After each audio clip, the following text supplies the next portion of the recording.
We are live again. This is Friday morning over here in El Paso, Texas, but it's Friday afternoon where Cristina is. Cristina from Modern Flower Creation.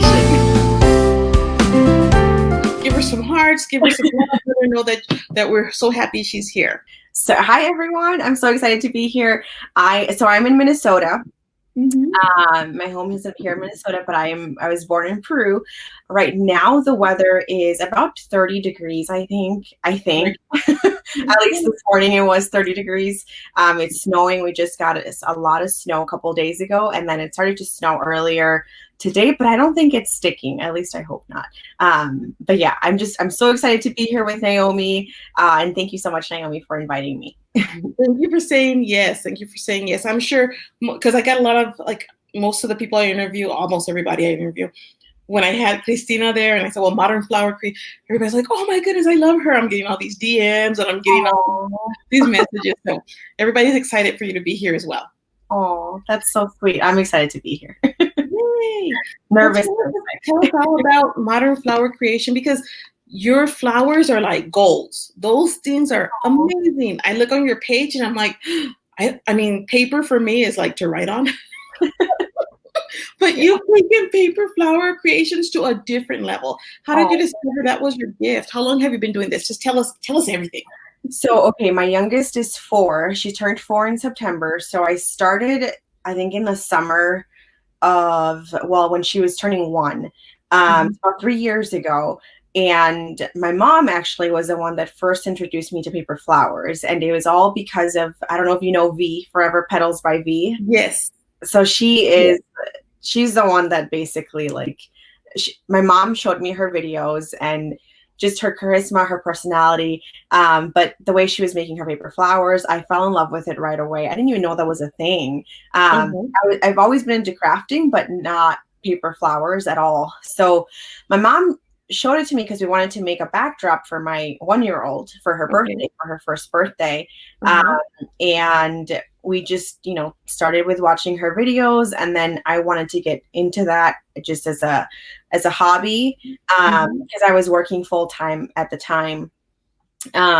So that's really what started all, just my mom introducing me to paper flowers and seeing her.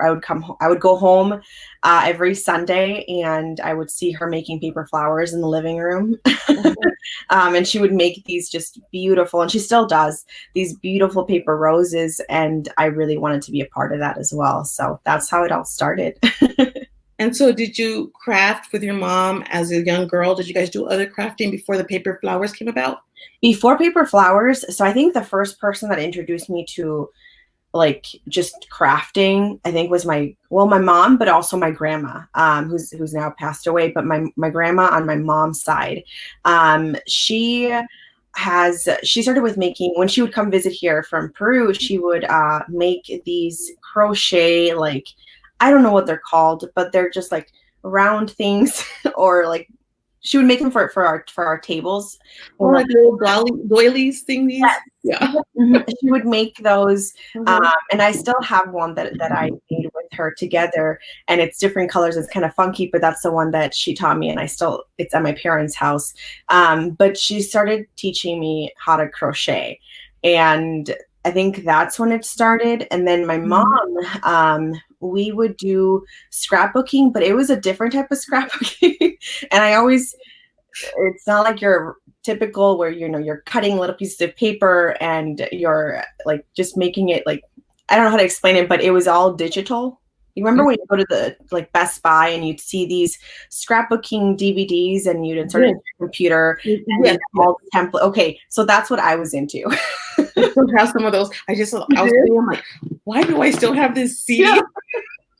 The CD-ROM. Like the paper banners, paper cards, all of that. Yes. So my mom and I would do those, and we have I don't know how many binders we have at my parents' house. We have a ton of binders of just these scrapbook that we did digitally, and we would print them, and we would just do just silly little things. But yeah, that's really, I think, where it started. But then I think crafting has always been in my family.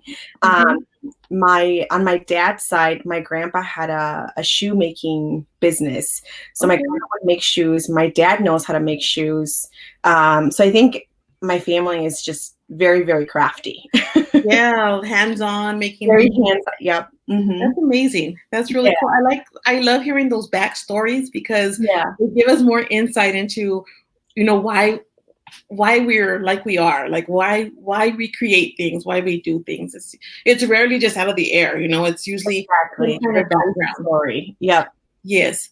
So okay, so you talked about the digital, just the I'm still laughing at that, the creative or how did you transition, or what caught your attention from going from cutting with scissors to, hey, I could do this with my Cricut?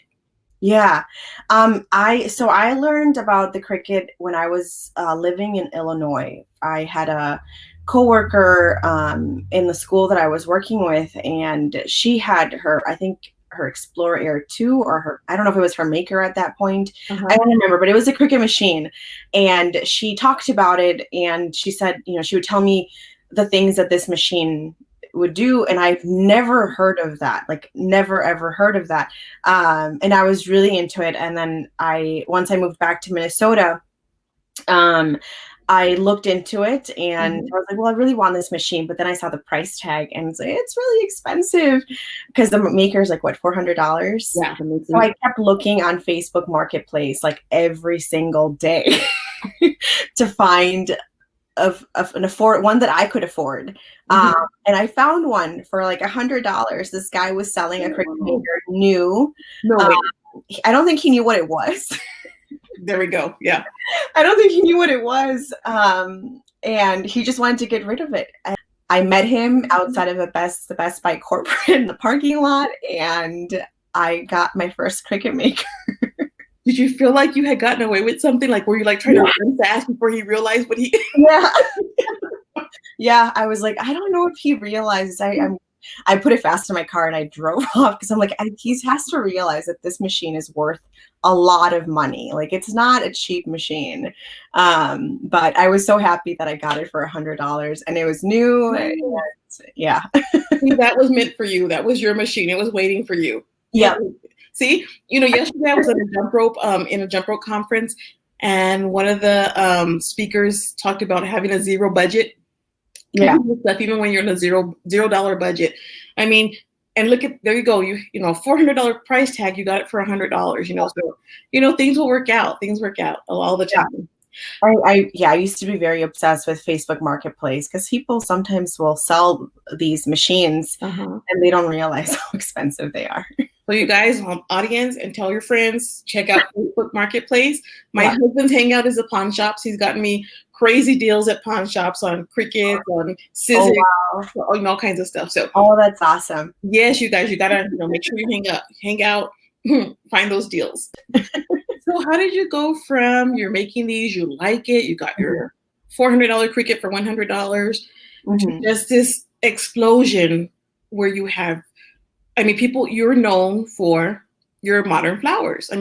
You say modern flower creation, and people know what we're talking about. Even in the craft world, you know who we're talking about. Right away, you see your flowers. I can see your flowers on the wall. I can see your Instagram page. How did that come about? So I first wanted to do it, obviously, for my daughter for her first birthday.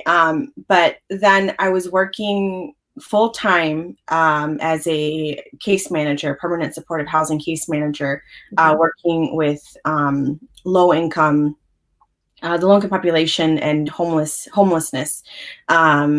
So I wanted it as a way to help me with burnout and as a self-care.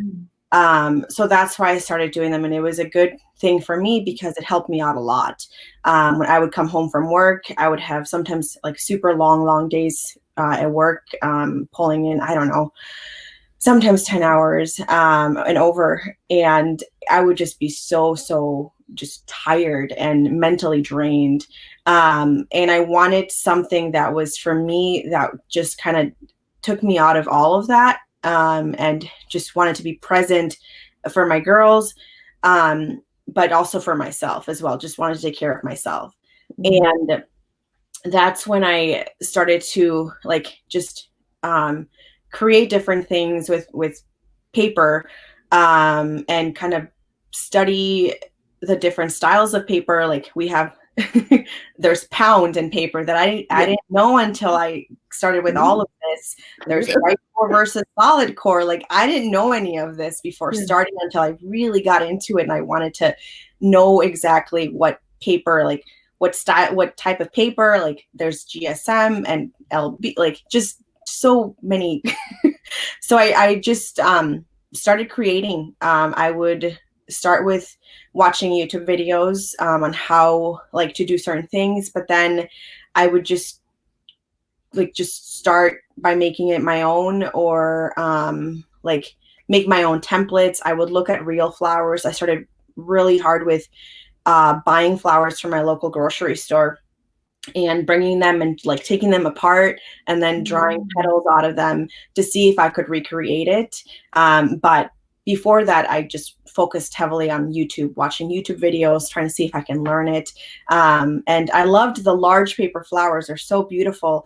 But then later on, I wanted to make those flowers look very realistic, so that's why I started with like the mini ones, Mhm. like my dahlias.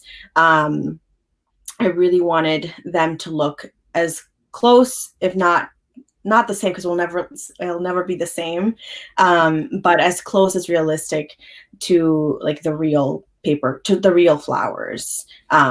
So yeah. And that's so impressive because, I mean, most of us are nature lovers and we go out there and, even just a glance and you're like, oh, that is such a pretty flower. But to be able Right. to come back and recreate that in Mhm. with paper.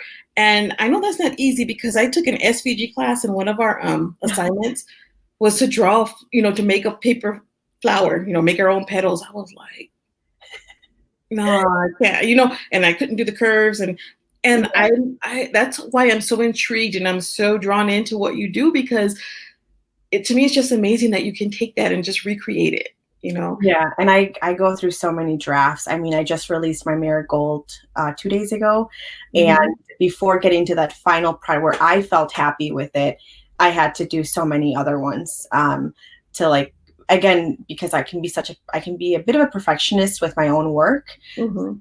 and I wanted it to be somewhat realistic to the real thing.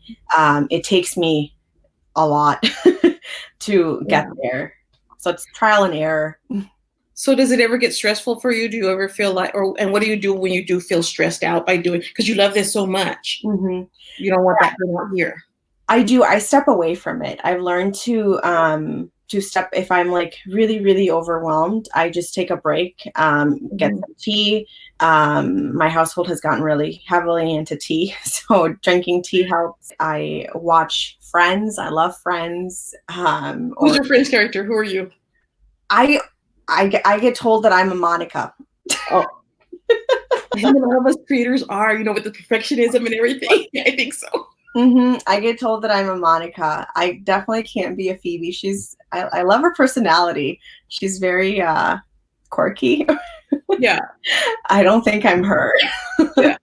I'm definitely a Monica and a little bit of a Rachel, but not so much. More a Monica than anything. I like order. I like everything organized. If Mhm. things are not organized, I tend to have like I used to have like anxiety attacks when things were not just clean or organized, but Yeah. now I think I'm doing a lot better.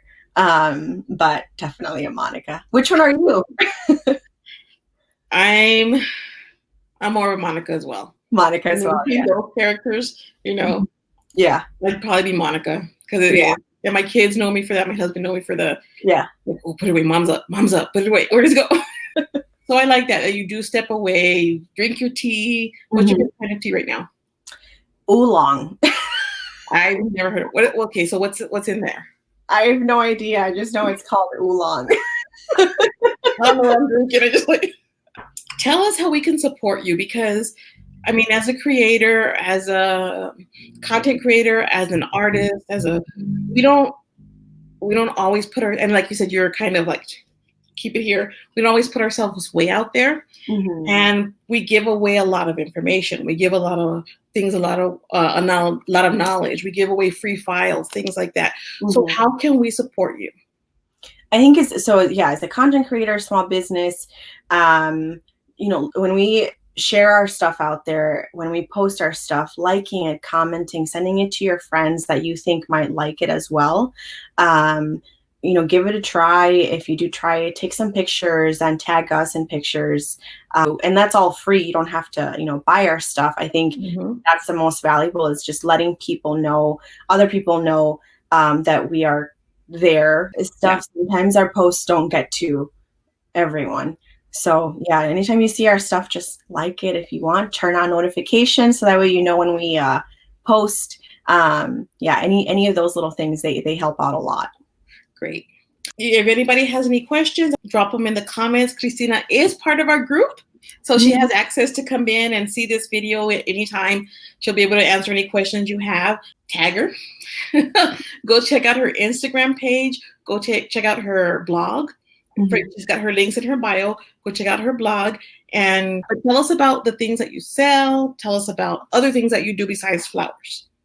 So I have been obsessed. Yeah. So I sorry, I like blinked for a second. It's I love to use my Cricut. And every now and then I'll work with them on certain campaigns. I love the company a lot.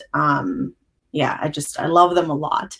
But as far as things that I sell my SVG files. So for my flowers, I do have some free ones in my blog, so feel free to check them out. I have the Ellen Rose that is, and I believe you get all sizes for those. I don't remember. It's been a while since I've been on there. But I'm pretty sure that I offer all of the sizes for the Ellen Rose. So you're able to download it. It is a PDF. It's not SVG. So you're just going to have to print it from print it and then trace it. And then that becomes your template.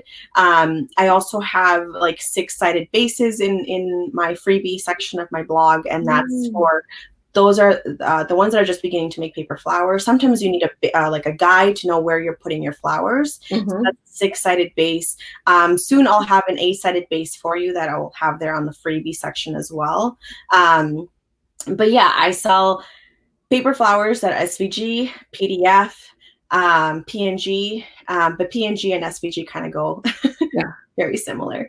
But yeah, and then the other thing that I'm kind of starting is polymer clay earrings. I've been obsessed with polymer clay since last year. It'll be a year next month. I don't know where or how it started. I've just been obsessed with it. That actually, when I'm like frustrated with paper flowers and I just can't get it right to what I want it to look like, I take a break from that and then start with my polymer clay earrings. So that you said that, because I have all this clay. I just ordered from Martinez, and then I'm like, okay, I'm gonna do some clay stuff. So yes. I'm gonna be watching you, girl. Yes. They're so, I don't know. I just love how relaxing it is to make it. It's a different type of medium, obviously. But I love mixing the colors and learning about the color. There's whole color theory that I don't know anything about. I'm starting to research like more about it and learn, because I want to know everything about it. Because supposedly that helps you with polymer clay earrings with mixing colors. So, but it's more than just, I don't know. I love polymer clay. So yeah, I'm going to be selling polymer clay earrings. I have my own Instagram handle just for polymer clay earrings. It's called Expressions by MFC. So I just kind of show my process and the earrings that I have, but I won't launch yet. Still working on things. Yeah, and then I'm on TikTok. I just started TikTok not that long ago. I think I found you. I think I did find you the other day. Anytime I get in there, I feel so old, and I'm only 29, but I feel so old. Girl, I'm much older than you are, and that's how I imagine how I feel. I had to make a TikTok about how to use TikTok. Right? Oh my gosh. I'm always looking up words. Like, I think a couple days ago, I had to look up the word sus. But yeah, I'm on TikTok. I'm on YouTube.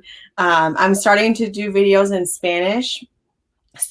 I'm not like there full time yet, but I'm starting to do videos in Spanish as much as I can. Those because I do have followers that speak only Spanish. So I want to make sure that I cater to everyone, not just my English speaking followers.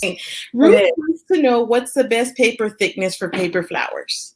The best paper thickness for paper flower is 65-pound cardstock. You can find it at Michael's, and that's the first thing that I did when I was buying paper or when I started to purchase paper. Michael's has, is it Recollections? Yes. Paper packs, and they come in 50 sheets of cardstock, and you get like 10 of different colors, right?